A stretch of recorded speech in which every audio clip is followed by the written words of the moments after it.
بسم اللہ الرحمن الرحیم۔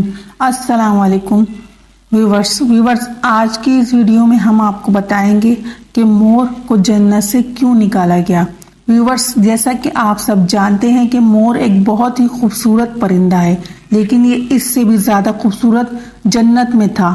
مور کی خوبصورتی اور اس کے حسن پر سبھی پرندے ناز کرتے تھے، لیکن ان سب خوبیوں کے باوجود بھی مور نے ایسی کیا غلطی کر دی کہ جس پر اللہ تعالیٰ نے مور کو جنت سے نکال دیا۔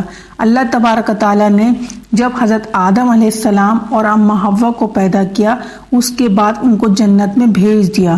وہ دونوں بہت ہی سکون سے جنت میں زندگی گزار رہے تھے، بہت ہی مزیدار لذیذ پھل اور میوے کھایا کرتے تھے، لیکن ایک اناج جس کو کھانے سے اللہ پاک نے ان کو منع فرمایا تھا، وہ اناج گندم تھا۔